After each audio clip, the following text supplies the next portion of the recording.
புதிய பெனியல் கிறிஸ்து சபை வழங்கும் பலத்தின் மேல் பலம் நேரம்.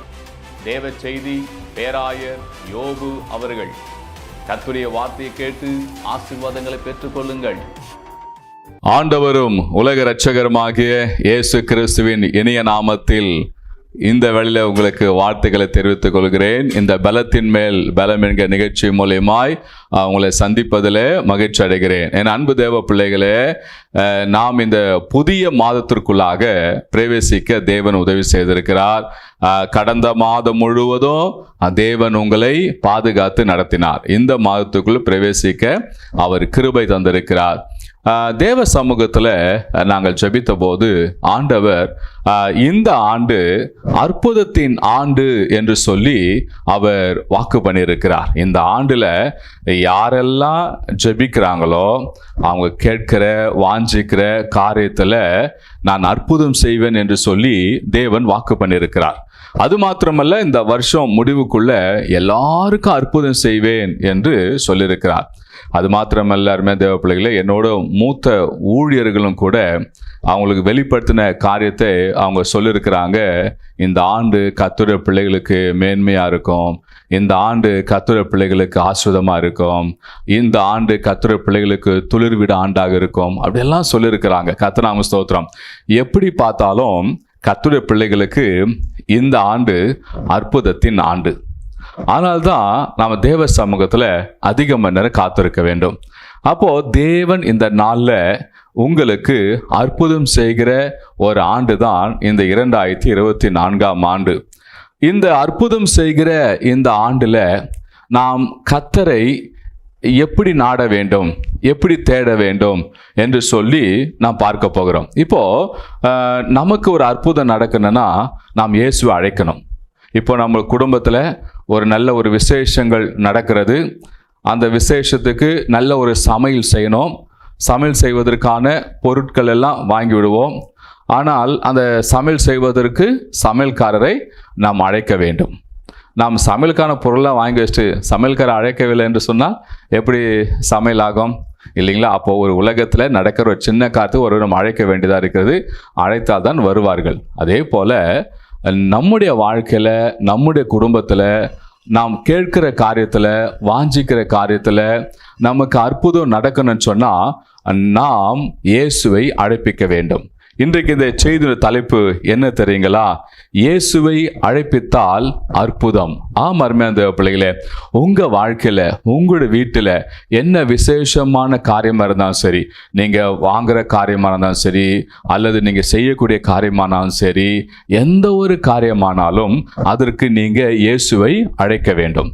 இயேசுவை நீங்கள் அழைக்கும் போதுதான் அவர் உங்களுக்கு அற்புதம் செய்வார். அது மாத்திரமல்ல, நீங்கள் செய்கிற காரியத்தில் ஒருவேளை குறைவுகள் ஏற்படுவதாக இருந்தால் கூட அதை ஆண்டவர் சரி செய்து உங்களுக்கு எல்லாவற்றையும் அது சிறப்பாக நடத்தி தருவார். அதனால என் அன்பு தேவ பிள்ளைகளே, ஆண்டவர் இயேசுவை நீங்கள் அழைப்பித்தால் அற்புதம் நிச்சயங்க.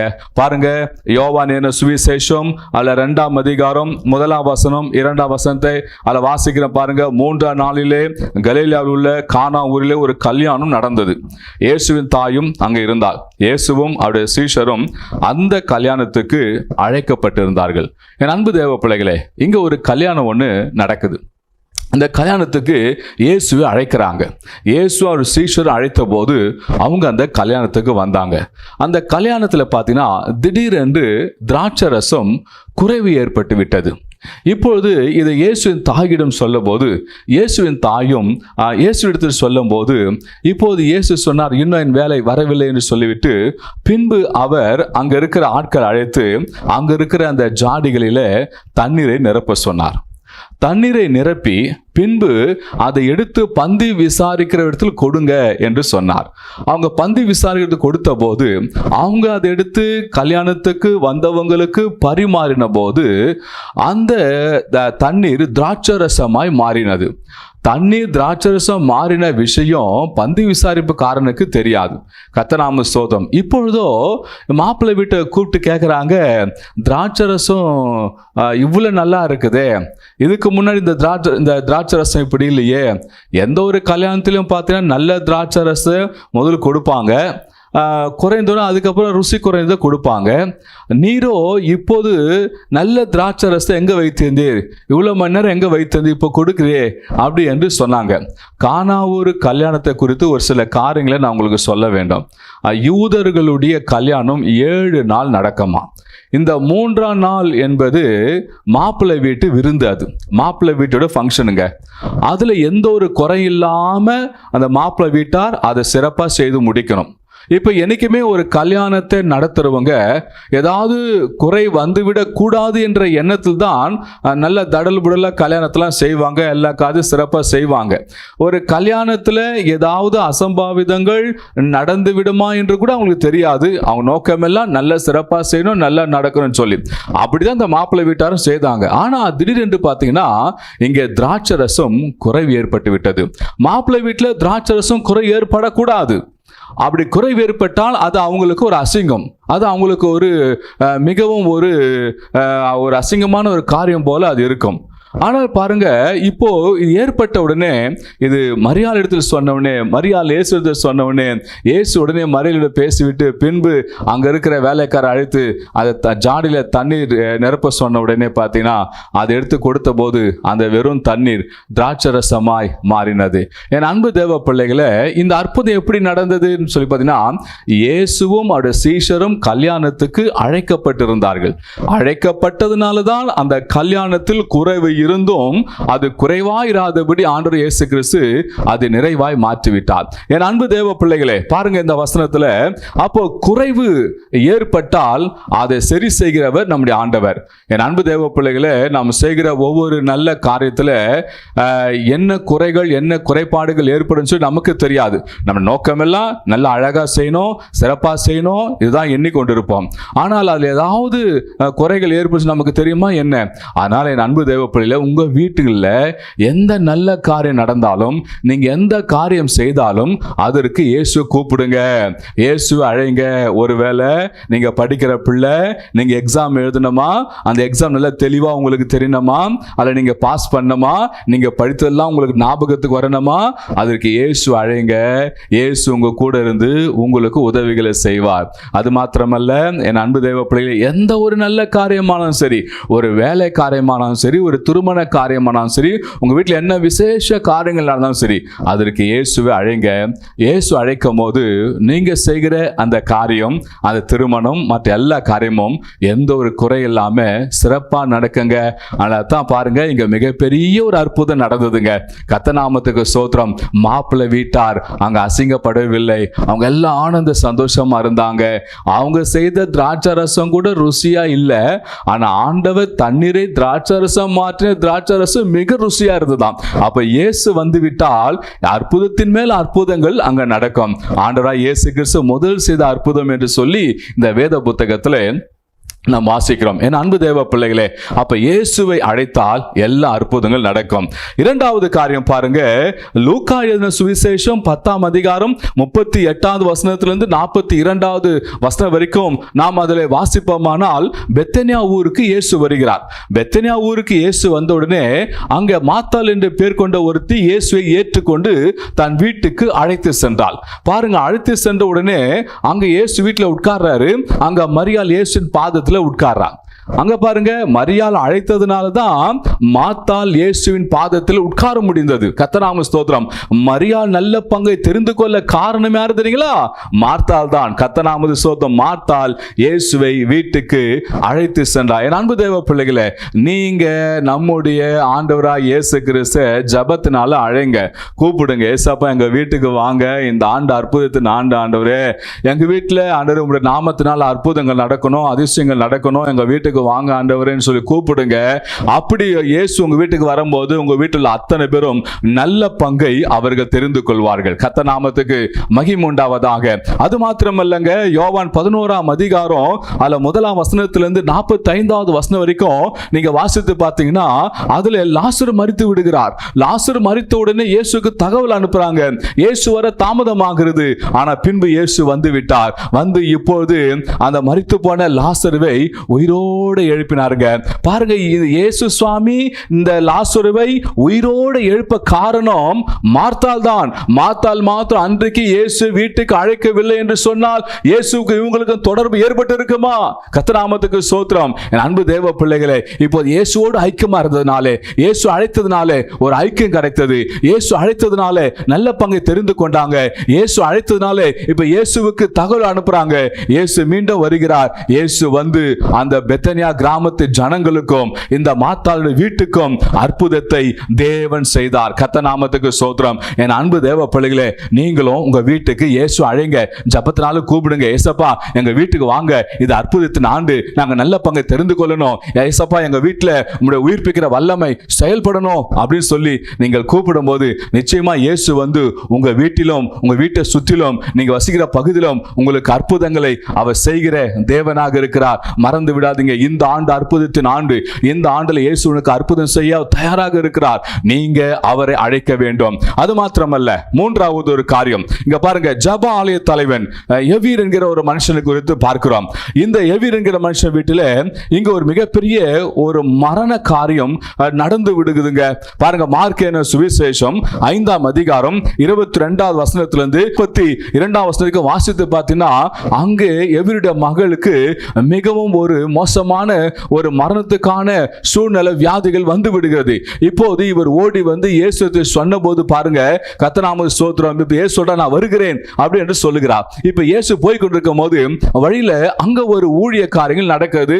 அங்க 12 வருடம் பெரும்பாலும் ஸ்திரீ வந்து விடுகிறாள். அங்க இயேசு தொடுகிறார், சுகம் பெற்றுக்கொள்கிறார். இதனால எவீர் வீட்டுக்கு இயேசாமி போவதற்கு தாமதமாகி விடுகிறது. இப்ப தாமதமான உடனே ஒரு செய்தி வருது, போதகரை நீர் வருத்தப்படுத்த வேண்டாம், உடைய மகள் மரித்து விட்டாள் என்று சொன்ன போது ஆண்டவர் சொன்னார், நீ விசுவாசம் உள்ளவனா இரு அப்படி என்று சொல்லி பின்பு வீட்டுக்கு போனார். அங்க இருக்கிற அத்தனை பேரும் பார்த்து மகள் சாகவில்லை, உயிரா இருக்க சொன்ன போது அவங்க எல்லாரும் சிரித்தார்கள் என்று வேதத்தில் வாசிக்கிறோம். பின்பு இயேசு சாமி அங்க உள்ளே சென்று அங்க செய்த காரியம் என்ன தெரியுங்களா? அந்த சிறு பெண்ணை கையை பிடித்து தூக்கி விட்டார். தூக்கணுனே அவள் உயிரடைந்தால். பாருங்க, தாயாரும் அவங்க வீட்டாரும் பார்த்து அவர்கள் மிகவும் ஆச்சரியம் அடைந்தார்கள். கர்த்தர் நாமத்துக்கு மகிமை உண்டாவதாக. என் அன்பு தேவ பிள்ளைகளே, பாருங்க, மிகுந்த அவங்க பிரமிக்கத்தக்க அற்புதம் அந்த வீட்டில் நடந்ததுங்க. இந்த வார்த்தை கேட்டுக்கொண்டு என் அன்பு தேவ பிள்ளைகளே, உங்க வீட்டில் பிரமிக்கத்தக்க அற்புதங்கள் நடக்கணும்னா இயேசுவை நீங்கள் அழைக்க வேண்டும். கர்த்தர் நாம ஸ்தோத்திரம். நீங்க கிறிஸ்துவின் பிள்ளைகள் தான், நீங்க ஆராதனைக்கு போவது உண்மைதான், நீங்க கர்த்தரை தொழுது கொள்வது உண்மைதான். ஆனால் இயேசுவை உங்க வீட்டுக்கு அழைங்க. இயேசுவை உங்க வீட்டு விசேஷங்களுக்கு அழைங்க. இயேசுவை உங்க குடும்பத்தில் அழைங்க. ஏசப்பாவை நீங்க அழைக்கும் போது தான் அவரால் வந்து அற்புதம் செய்ய முடியும். நீங்க மாத்திரு கோயிலுக்கு போயிட்டு 6ஆம் நேரத்தில் வந்துட்டு நீங்க ஜபிக்காமல் இருந்தால் இயேசு எப்படி வருவார்? இன்றைக்கு சொல்லுங்க, ஏசப்பா நான் செய்கிற காரியம், நான் செய்கிற வியாபாரம், நான் செய்கிற தொழில், எங்க வீட்டில் நடக்க போற விசேஷம், என் பிள்ளைங்க படிக்கிற காரியம் எல்லாவற்றையும் நீங்க வாங்கப்பா, வந்து அற்புதத்தை செய்யுங்கப்பா, அதிர்ஷ்டத்தை செய்யுங்கப்பா என்று சொல்லி அவரை நோக்கி நீங்க கூப்பிடணும். ஒருவேளை உங்க வீட்டில் மிகப்பெரிய மரித்து போன ஆசீர்வாதம்லாம் இருக்குதா? அதெல்லாம் உயிரடையணுமா? இயேசுவை உங்க வீட்டுக்கு அழைங்க. கர்த்தர் நாம ஸ்தோத்திரம். எவீருடைய ஆசீர்வாதமே மகள் தான். இப்ப அந்த ஆசீர்வாதம் மரித்து விட்டது. இயேசு கூப்பிட்டார், இயேசு எழுப்பி விட்டார். இப்போது அவள் உயிரடைந்து விட்டால். மிகப்பெரிய ஆச்சரியம். அந்த குடும்பத்தார் மிகவும் பிரமித்தார்கள். பெத்தனியா கிராமத்துல மிக ஒரு சிறிய குடும்பம் இந்த மார்த்தாள் குடும்பம். அங்க தேவன் தன்னுடைய உயிர்ப்பிக்கிற வல்லமையை அங்க காண்பித்தார். உங்க வாழ்க்கையிலும் கூட தேவன் உயிர்ப்பிக்கிற வல்லமை அனுப்பி ஆண்டவங்க வாழ்க்கையில அற்புதத்தை நிச்சயம் செய்வார். இது அற்புதத்தின் ஆண்டு. என் அன்பு தேவ பிள்ளைகளே, நீங்க மறந்துடாதீங்க, இது அற்புதத்தின் ஆண்டு. ஏசப்பா உனக்காக அற்புதம் செய்ய அவர் ரெடியாக இருக்கிறார். கர்த்தர் நாமத்துக்கு ஸ்தோத்திரம். உங்க வீட்டில் நடக்கிற எல்லா காரியத்துக்கும் நீங்க இயேசுவை அழைங்க. நீங்க புதிதாக தொழில் தொடங்க போகிறீங்களா? இயேசுவை கூப்பிடுங்க. நீங்க புதிய ஒரு வாகனத்தை வாங்க போறீங்களா? ஏசப்பா அழைத்தார் சொல்லுங்க, ஆண்டவரே ஒரு புதிய வாகனம் வாங்க போறேன், ஆண்டவரே ஆசீர்வதிங்க, இல்ல அற்புதம் செய்யுங்க அப்படி என்று சொல்லுங்க. கர்த்தர் நாமத்துக்கு ஸ்தோத்திரம். நீங்க எந்த காரியம், ஒருவேளை வெளிநாடு பயணம் அல்லது எந்த ஒரு காரியம் நீங்க செய்தா இருந்தாலும் அதற்கு இயேசு கிட்ட சொல்லுங்க, இயேசு அழைங்க. இயேசப்பா நிச்சயமா உங்களுக்கு அற்புதங்களை அவர் செய்வார். அற்புதம் செய்ய மாட்டேன் சொல்லவே மாட்டார். அவர் அழைத்து விட்டால் போதும், அவர் அற்புதம் செய்து விடுவார். அவர் அழைத்தால் அவர் வந்த வண்ணமாய் போய்விட மாட்டார். நிச்சயம் அவர் அற்புதத்தை உங்க வாழ்க்கையில செய்வார். இப்போது நான் உங்களுக்காக ஜெபிக்க போறேன். கண்களை மூடுமா? எங்கள் அன்பின் பரலோக பிதாவே, இயேசப்பா ஆசீர்வதிக்கப்பட்ட கர்த்தாவே, இந்த வேலைக்காக உமக்கு ஸ்தோத்திரம். என் வாழ்க்கையில் அற்புதங்கள் நடக்கணும், அற்புதங்கள் நடக்கதா என்று சொல்லி அன்றைக்கு இயேசப்பா பிள்ளைகள் ஏங்கி கொண்டிருக்கிற நம்முடைய பிள்ளைகள் வாழ்க்கையில மனம் மனம் இறங்கும் ஐயா, மனம் இறங்கும் சுவாமி. இப்போது உங்க வாழ்க்கையில கர்த்தாவே நீர் அற்புதங்களை செய்யுங்கப்பா. கர்த்தாவே இங்க கேட்கிற காரியம், வாஞ்சிக்கிற காரியம், எதிர்பார்த்து கொண்டிருக்கிற காரியங்கள்ல கர்த்தாவே நீர் அற்புதங்களை செய்யுங்கப்பா. ஏசப்பா இவங்களுக்கு அற்புதம் செய்து இவங்களை மகிழ்ச்சியா நிரப்புங்க, சந்தோஷம் நிரப்புங்க. கொடிய வியாதி எனக்கு வந்திருக்கிறதே, இதில் நான் பிழைக்க மாட்டேனா என்று எண்ணி ஏங்கி கொண்டிருக்கிற உம்முடைய மகன், உம்முடைய மகளுக்கு இப்போது ஏசப்பா உயிர்ப்பிக்கிற வல்லமை அனுப்பி சுகமாக்கி இந்த ஆண்டில் எழுந்து இவர்கள் நடக்க உதவி செய்வீராக சுவாமி. கர்த்தாவே மரித்து போன எல்லா நன்மைகள் ஆசீர்வாதங்களும் இயேசுவின் நாமத்தினால் உயிரடைவதாக, அவையெல்லாம் செயல்படுவதாக. உம்முடைய பிள்ளைகளுக்கு அற்புதம் செய்யுங்கப்பா. உம்முடைய பிள்ளைகளை ஆசீர்வதிங்க. உம்முடைய கரத்தில் ஒப்பு கொடுக்கிறோம். உயிர் தெழுந்த இயேசு கிறிஸ்து நாமத்தில் ஜெபிக்கிறோம் ஜீவனுள்ள நல்ல பிதாவே. ஆமென், ஆமென், ஆமென். என் அன்பு தேவ பிள்ளைகளே, வார்த்தை கேட்டீங்க. இந்த வார்த்தை மூலமா கர்த்தர் உங்களோடு கூட பேசியிருப்பான்னு சொன்னா திரையில இதுக்கு பின்னாடி காட்டப்படுற தொலைபேசி எண்ணுக்கு தொடர்பு கொண்டு உங்களுடைய கருத்துக்களை சொல்லுங்க. அது மாத்திரம் சாட்சியை பகிர்ந்து கொள்ளுங்க. உங்களுக்காக ஜெபிக்க வேண்டும் சொன்னாலும் கூட தொலைபேசி மூலியமாக தொடர்பு கொள்ளுங்க, உங்களுக்காக ஜெபிப்பாங்க. இந்த வார்த்தை மூலியமா கர்த்தர் உங்களோடு கூட பேசியிருப்பான்னு சொன்னால் இதை உங்க உற்றா உறவினர் நண்பர் சொந்த பந்த யாவருக்கும் இந்த வார்த்தையை நீங்க ஷேர் பண்ணுங்க. இது ஒரு ஊழியமா கருதி செய்யுங்க. கர்த்தர் உங்களையும் குடும்பத்தையும் அற்புதம் செய்து ஆசீர்வதிப்பாராக. God bless you. கர்த்தருடைய வார்த்தையை அறிவிக்கும் இந்த திட்டத்தில் இணைந்து ஆசீர்வாதங்களை பெற்றவர்கள் இன்னும் அநேகர். நீங்களும் கர்த்தருடைய வார்த்தையை அறிவிக்கும் இந்த திட்டத்தில் இணைய விரும்பினால் திரையில் காணும் அலைபேசி எண்ணை தொடர்பு கொண்டு விண்ணப்ப படிவத்தை பெற்றுக்கொண்டு அத்துடன் உங்கள் ஜெப விண்ணப்பத்தையும் எழுதி அனுப்புங்கள். உங்களுக்காக தினந்தோறும் ஜெபிக்கக்கூடிய ஜெப குழுவினர் இருக்கிறார்கள். தொடர்பு கொள்ள வேண்டிய முகவரி: புதிய பெனியல் கிறிஸ்து சபை ஊழியங்கள், நம்பர் 107, நேருஜி ஜோதி நகர், 2வது தெரு, ஐனாவரம், சென்னை 23. தொடர்பு கொள்ள வேண்டிய அலைபேசி எண் 8056107262 மற்றும் 9551030155. கர்த்தர் உங்களை ஆசீர்வதிப்பாராக.